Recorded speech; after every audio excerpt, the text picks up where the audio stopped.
যে ভোট দেওয়ার মতো কোনো যোগ্য প্রার্থী। ওনার বাবা ছিল বিড়ির কারিগর, উনি বিড়ি বানাইয়া দেশ ধ্বংস করছে। আর জামাত ইসলাম তো যুদ্ধ অপরাধী, সরাসরি জড়িত অপরাধ। এই সমস্ত উপদেষ্টা অযোগ্য, অথর্ব, যার কোনো যোগ্যতা নাই। সামনে যে 12 তারিখে নির্বাচন আছে, প্রথম কথাই নির্বাচন সুষ্ঠুভাবে পরিচালনা করার জন্য এই সরকার এবং নির্বাচন কমিশনারের কোনো যোগ্যতাই নাই। দ্বিতীয় কথা হলো, আমরা এমন কোনো ভালো দল দেখতেছি না যে দল জনগণের মৌলিক অধিকার প্রতিষ্ঠা করবে। যেমন ধরেন ঢাকা শহরের যানজট, মানুষের খাদ্যে ভেজাল, খাদ্যদ্রব্যের ঊর্ধ্বগতি, শিক্ষার পরিবেশ, এই যে কিছু হইলেই আন্দোলন, শিক্ষার্থীরা মানুষের দুর্ভোগ সৃষ্টি করে ছাত্র জনতার নামে ব্যানারে, এগুলো আমরা চাই না। আচ্ছা, এই সমস্যার সমাধান কল্পে এমন কোনো দল নাই যে তারা বলে যে আমরা এই সমস্যার সমাধান করব।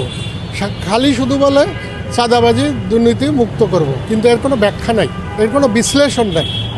এক দল তো চাঁদাবাজিতে 2001 থেকে 2005-06 পর্যন্ত 5 বার চ্যাম্পিয়ন হয়েছে মাত্র, হাওয়া ভবন করছে। আর জামাত ইসলাম তো যুদ্ধ অপরাধী, সরাসরি জড়িত অপরাধের সঙ্গে। তাহলে আমি কাকে ভোট দেবো? আর ছাত্ররা তো টাকা যেভাবে দুর্নীতি করছে, একজন প্রচুর টাকা দুর্নীতি করে তারা নিজেদের ফুলে ফাঁপিয়ে কলা গাছ হয়ে গেছে। তারা এখন গাড়িতে চলে, আগে রুটি খাইতে পারতো না, ভাত খাইতে পারতো না। এই আমরা দেশ চাই, এরকম দেশ চাই। আমরা চাই এমন একটা দল আসুক যে দেশের মৌলিক অধিকার, অন্ন, বস্ত্র, বাসস্থান, চিকিৎসা সব সুষ্ঠুভাবে ফিরিয়ে আনবে, সাজায়। সেই দল আমাদের বাংলাদেশে এখন দেখতেছি না। আগামীতে যদি কোনো সৎ, যোগ্য, দক্ষ, দেশপ্রেমী, দক্ষ লোক যদি দেশ গঠন করে এইরকম সুন্দর মানুষের মৌলিক অধিকার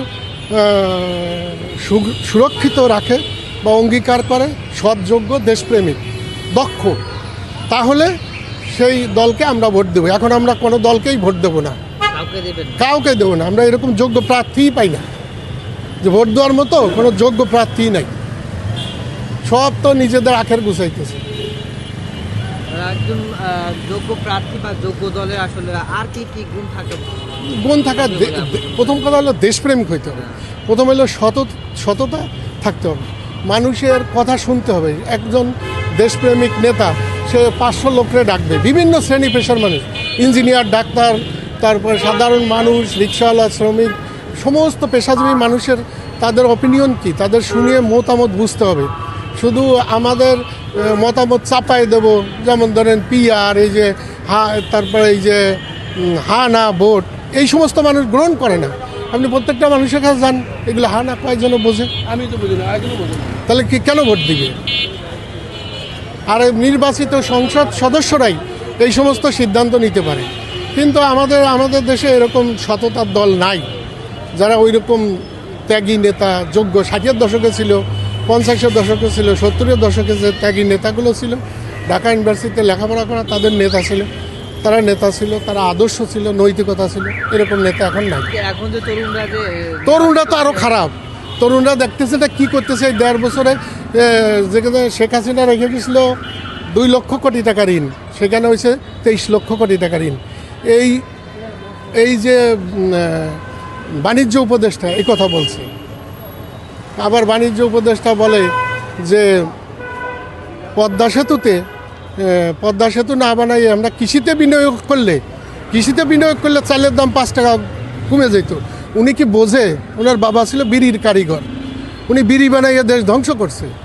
বিড়ির থেকে এই সমস্ত উপদেষ্টা অযোগ্য, অথর্ব, যার কোনো যোগ্যতা নাই, এই সমস্ত অযোগ্য, অথর্ব, দেশপ্রেমিকহীন লোক, এগুলো চলে না।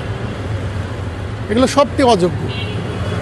এগুলো দেশপ্রেমিক দরকার, জ্ঞানী দরকার, ভালো দরকার, প্রকৃত রাজনীতিবিদ দরকার। Thank you.